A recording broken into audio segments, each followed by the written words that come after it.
Anime fans அனைவருக்கும் வணக்கம். So இன்னைக்கு நம்ம சோலாண்ட் எபிசோட் 108 தான் பார்க்க போகிறோம். போன எபிசோடில் எங்கே முடிஞ்சிருக்கோம்? மார்ஷல் சோலாரில் மிகப்பெரிய ஒரு கலவரமே ஏற்பட்டிருக்கும். காரணம் யார்? நம்ம தங்சனுடைய அப்பா. மனுஷன் மாசான ஒரு என்ட்ரி கொடுத்துருப்பாரு. இப்போ அங்கேருந்து தான் இந்த ஒரு எபிசோட் ஸ்டார்ட் ஆகுது. தங்சன் அப்படியே பார்க்குறான், அடா அப்பா வந்துட்டாரு அப்படின்னு சொல்லிட்டு பார்க்குறான். இப்போ மனுஷன் அப்படியே கெத்தாக இறங்கி வராருங்க. இவர்கிட்டையும் வந்து பார்த்தீங்கன்னா அந்த செஞ்சுரி மில்லேனியம் சோல்ரிங் அப்படிங்கிறது இருக்குது, ரெட் கலர் சோல்ரிங் இவர்கிட்டையும் இருக்குது. இது யாருது? இது வந்து தங்சனுடைய அம்மாது. அது எப்படி அவர்கிட்ட போச்சு அப்படிங்கிறத நம்ம அப்புறம் பார்ப்போம். இந்த மனுஷனோட பவர்லாம் வேற லெவலில் இருக்குங்க. அப்படியே அலறானுங்க ஒவ்வொருத்தனுமே. ஆக்சுவலாக நம்ம ஆட்கள்லாம் பார்த்து பயங்கர சந்தோஷம் இவங்களுக்கு. இப்போது இவ போப் கேட்குறா, உனக்கு எவ்வளோ தைரியம் இருந்தால் இங்கே மார்ஷல் சோல் சிட்டிக்கே வந்து நீ பிரச்சனை பண்ணுவே அப்படின்னு. அந்த மனுஷன் பார்க்குறாரு, மார்ஷல் சோல் சிட்டியாக அது மண்ணாகுது அப்படிங்கிறாரு. அவர் தங்சான் கிட்ட சொல்கிறாரு, இங்கே கூட லெசன் எடுக்கிறாரு. ஹவுத்தியன் ஹேமரோட பவர்னா என்னங்கிறத காட்டுற, நல்லா பார்த்துக்கோ அப்படிங்கிறாரு. மனுஷன் அட்டாக் பண்ண ரெடியான உடனே அவன் அலறாங்க. இந்த ஆள் வந்து ஹேமரை தூக்குனாலே பயப்படுறானுங்க. பேரை கேட்டாலே பயப்படுவானுங்க. சண்டை போடணும்னு வந்து நிற்கிறான், பயப்பட மாட்டானுங்களா? இப்போது அந்த எல்டர் 2 பேர் அப்புறமா போப்பு 3 பேரை சேர்ந்து தடுக்கணும்னு பார்க்குறாங்க, வேலைக்காகல. அங்கே இருக்க எல்டர்ஸ் இருக்காங்களே, அவங்க எல்லாருமே ஒன்று சேர்ந்து என்ன பண்ணுறாங்கன்னா ஒரு ஷீல்டு மாதிரி போடுறாங்க. ஷீல்டாவது மண்ணாகுதுன்னு சொல்லிட்டு இந்த ஆள் அடித்தான் பாருங்க. அடித்த அடியில் அந்த ஷீல்டெல்லாம் உடஞ்சி போய், அதாவது ஒரு அணு ஆயுத போர் நடத்தினா எப்படி இருக்கும் அந்த மாதிரி ஆயிடுச்சு அந்த இடமே. அங்கே ஒரு பெரிய சிலை இருக்கும். அந்த சிலை எல்லாம் வந்து பார்த்தீங்கன்னா பீஸாக நொறுங்கி விழுந்துடுச்சு. இப்போ மனுஷன் வந்து சோல் ஆளுக்கு ஓப்பனாக மிரட்டல் விடுறான். அவன் என்ன சொல்கிறான்னா, என்கிட்ட நீங்கள் எடுத்துக்கிட்டீங்களடா, எல்லாத்தையும் ஒவ்வொன்றா திரும்ப எடுப்பண்டா அப்படிங்கிறாரு. அதுக்கப்புறமா மாஸ்டருக்கும் ஃப்ராண்டருக்கும் நன்றி அப்படிங்கிறத சொல்கிறாரு. ஏன்னா இத்தனை வருஷமாக அவனை ஒரு பையன் மாதிரி பாதுகாத்து அவனை ட்ரெயின் பண்ணியிருக்காங்களே, ஸோ இதை நான் என் வாழ்க்கையில் மறக்கவே மாட்டேன் அப்படின்னு சொல்கிறாரு. திரும்பி பார்த்தா அந்த பக்கம் தங்சானியை காணோம், ஷாவையும் காணோம். மனுஷன் தூக்கிட்டு போயிட்டான் போல தெரியுது. அதுக்கப்புறம் நீங்கள் என்ன பண்ணுறாருனா மறுபடியும் பசங்க எல்லாரையும் ஹீல் பண்ணுறாருப்பா. இப்போ மேலே போப்பு அவளால் ஒன்றும் முடியல. அவன் என்ன சொல்கிறா, தோர்த்த வேண்டிய அவசியம் எல்லாம் கிடையாது, அவங்ககிட்டலாம் சண்டை போட்டு ஜெயிக்க முடியாது அப்படிங்கிறா. இந்த போப் என்ன சொல்கிறா பாருங்க, இத்தனை வருஷம் கஷ்டப்பட்டு ப்ராக்டிஸ் பண்ணி அந்த கிராண்ட் சோல் மாஸ்டர் லெவலுக்கு வந்தா இவன் நடனா ஈஸியாக வந்துட்டு போயிட்டான், இவன் கூட சண்டை கூட போட முடியலையா அப்படிங்கிற அவ. இப்போ அவனுங்க எல்டர்ஸ் கேட்குறானுங்க, இவன் இந்த மாதிரி பண்ணிட்டு போயிட்டானே, இது வந்து நம்மளுடைய மானம் மரியாதைக்கு மிகப்பெரிய இழுக்கு அப்படிங்கிறானுங்க. அதான் அவன் சொல்கிறா, அட ஏன்டா நீங்கள் வேற, நம்மளால் அவனை கொல்ல முடிஞ்சா எப்பயோ கொண்டிருப்போம், அவன் இத்தனை வருஷம் உயிரோடு இருந்திருக்க மாட்டான், முடியல விடு, இப்போதைக்கு டைம் கிடையாது, நேரம் வரும்போது பார்த்துக்கலாம் அப்படிங்கிறா.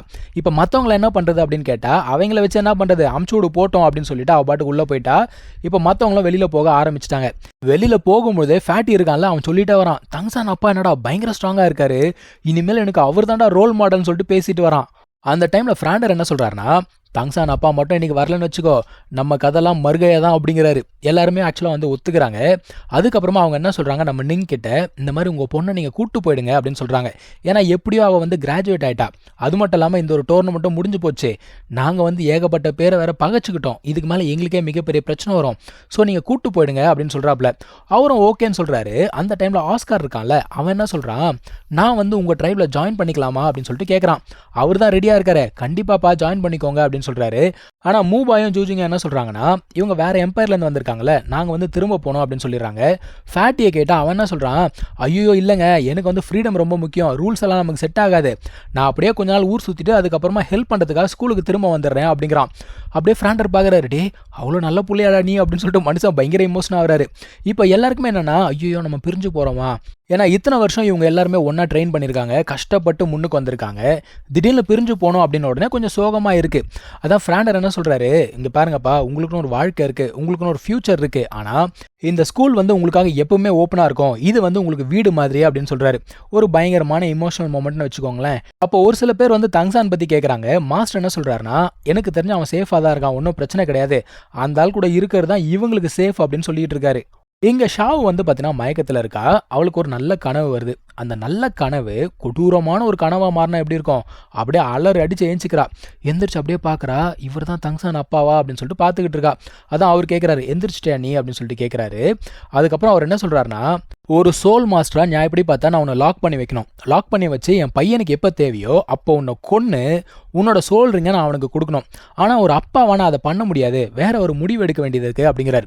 இப்போ ஷாவு என்ன கேட்குறான்னா, இவங்க 2 பேர் லவ் பண்ணுறாங்கல்ல, அதனால தான் இவர் வந்து கொல்லாமல் விடுறாரோ அப்படிங்கிற மாதிரி அவள் கேட்குறா. ஆனால் அவர் என்ன சொல்கிறாரு, இல்லை அது காரணம் கிடையாது, அதாவது உனக்கு தெரியுமா, தங்சானோட அம்மா கூட உன்ன மாதிரி தான், அவளுமே வந்து ஒரு செஞ்சுரி மில்லேனியம் சோல் பீஸ்ட் அப்படின்னு சொன்ன உடனே இவளுக்கு பயங்கரமான அதிர்ச்சிங்க. மனுஷன் என்ன சொல்கிறாருன்னா, நீங்கள் வந்து கிளம்பி போயிடு அப்படின்னு சொல்கிறாரு. அதாவது நீங்கள் இருந்த அப்படின்னா இவனுக்கு தான் நிறைய பிரச்சனை வரும், நீ கிளம்பி போயிடு அப்படிங்கிறாரு. இவன் என்ன கேட்குறா, உங்களுக்கு வந்து நான் இவன் கூட இருக்கிறது பிடிக்கலையா அப்படின்னு சொல்லிட்டு கேட்குறா. அவர் என்ன சொல்கிறாருன்னா, அது எப்படிமா எனக்கு பிடிக்காம போகும், நானுமே வந்து சின்ன வயசாக இருக்கும்போது அதே மாதிரி ஒரு முடிவு தான் எடுத்தேன். மனுஷன் என்ன சொல்கிறாருன்னா, இவர் வந்து தங்சானோட அம்மா கூட இருக்கும்போது இவர் லெவல் 70 இருந்தார். ஆனால் இவங்களோட லெவல் வந்து இப்போ ரொம்ப கம்மியாக இருக்குது. இவ காட்டுக்குள்ளே போனால் மட்டும்தான் இவளால் சேஃபாக இருக்க முடியும். மனுஷன் அந்த டைமில் என்ன யோசிச்சாருன்னா, தான் வந்து ஸ்ட்ராங்காக இருக்கிறேன் அப்படின்னு நினச்சிட்டு இருந்தாரு. ஸோ ஃபேமிலி வந்து பார்த்துக்க முடியும் அப்படின்னு நினச்சிட்டு இருந்தார். ஆனால் அது ஒரு மிகப்பெரிய அழிவில் தான் கொண்டு போய் விட்டுது. அதே மாதிரி ஒரு நிலைமை என் பையனுக்கு வந்துடக்கூடாது அப்படின்னு சொல்லிட்டு மனுஷன் சொல்கிறான். இன்னொரு பக்கத்தில் நம்ம டீம் எல்லாருமே வந்து பிரிய வேண்டிய அந்த ஒரு தருணம்ங்க. ஐயோ நம்ம எல்லாமே பிரிஞ்சு போகணுமா, இதுக்கப்புறம் நம்ம எப்போ பார்க்க போகிறோம் தெரியலையேன்னு சொல்லிட்டு வருத்தத்தில் இருக்காங்க. அந்த டைமில் ஃபேட்டி இருக்கான்ல, அவன் என்ன சொல்கிறான், 5 வருஷத்துக்கு ஒரு வாட்டி நம்ம எல்லாருமே மீட் பண்ணலாம், எல்லாருமே ப்ராமிஸ் பண்ணுவோம் அப்படின்னு சொல்கிறான். அங்கே இருக்க எல்லாருமே ஒத்துக்கிறாங்க. ஓகேன்னு சொல்லிட்டு ஒரு ப்ராமிஸை பண்ணிட்டு அவங்கவுங்க என்ன பண்ணாங்கன்னா தன்னோட வழியை பார்த்துட்டு போக ஆரம்பிச்சிட்டாங்கப்பா. இப்போ இங்கே மனுஷன் என்ன சொல்கிறாரு, நீ கிளம்பி போ அப்படின்னு சொல்கிறாரு இல்லையா. அவன் என்ன கேட்குறா, இவன் ஏஞ்சதுக்கு அப்புறம் நான் கிளம்பி போட்டுமா அப்படின்னு கேட்குறா. அதுக்கு மனுஷன் திரும்ப ஒரு கேள்வி கேட்குறாரு, அவன் எந்திரிச்சானா உன்னை போக விடுவானா அப்படின்னு சொல்லிட்டு கேட்குறாரு. இவளும் அப்படியே பார்த்துக்கிட்டே இருக்கா. அவர் என்ன சொல்கிறாருன்னா, இங்கேருந்து ஃபாரஸ்ட் பக்கத்தில் தான் இருக்குது, நீ அங்கே போயிட்ட அப்படின்னா நீ சேஃபாக இருக்க முடியும் அப்படின்னு சொல்கிறாரு. இவளும் அப்படியே பார்க்குறா, என்ன பண்ணுறதுன்னு தெரியல, இருக்கவும் முடியாது, கண்டிப்பாக போய் தான் ஆகணும், இருந்தால் இவனுக்கு பிரச்சனை வரும், என்ன பண்ணுறது அப்படின்னு சொல்லிட்டு யோசிக்கிறா. இவளுக்கு சுத்தமாக இங்கேருந்து போகிறதுக்கு மனசே கிடையாதுங்க. வேறு வழியே இல்லாமல் அப்படியே கண்ணீர் ஊற்ற ஊற்ற அங்கேருந்து கிளம்பி போகிறாவ. தங்சானோட அப்பாவும் அப்படியே பார்த்துக்கிட்டே இருக்காரு. மனுஷன் என்ன சொல்கிறான், அதாவது இந்த மனுஷங்களோட ஃபீலிங்ஸை விட இந்த பீஸ்டோட ஃபீலிங்ஸ் அப்படிங்கிறது ரொம்ப சின்சியராக இருக்குது அப்படின்னு சொல்லிட்டு இருக்காரு. இப்போ ரொம்ப நேரம் கழிச்சு தங்சானை ஏஞ்சிக்கிறான். எந்திரிச்ச உடனே ரொம்ப வருஷம் கழிச்சு அவங்க அப்பாவை பார்க்குறான். பயங்கரமான சந்தோஷம் அவனுக்கு. அந்த மனுஷன் சிம்பிளா உட்காரு அப்படிங்கிறாரு. உட்காந்ததுக்கப்புறம் தண்ணி கொடுக்குறாரு. குடிச்சிட்டு சுற்றி சுற்றி பார்க்குறான். அவர் என்ன சொல்கிறாருன்னா, பார்க்காத, அவள் இங்கே இல்லை, போயிட்டா அப்படின்னு சொல்கிறாரு. அதான் இவன் கேட்குறான், அவன் எதுக்காக போனா அப்படின்னு சொல்லிட்டு கேட்குறான். மனுஷன் என்ன சொல்கிறாருன்னா, நான் உங்ககிட்ட ஒரு கேள்வி கேட்குறேன், பதில் சொல்லு அப்படின்னு சொல்லிட்டு, இப்போ நீ இருக்க நிலைமையில் உன்னால் அவளை பாதுகாக்க முடியுமா அப்படின்னு கேட்குறாரு. கரெக்டாக இங்கே தான் இந்த ஒரு எபிசோட் முடியுதுங்க. நம்ம அடுத்த எபிசோடில் கண்டினியூ பண்ணலாம். தேங்க்யூ ஸோ மச் ஃபார் வாட்சிங். Take care. பை.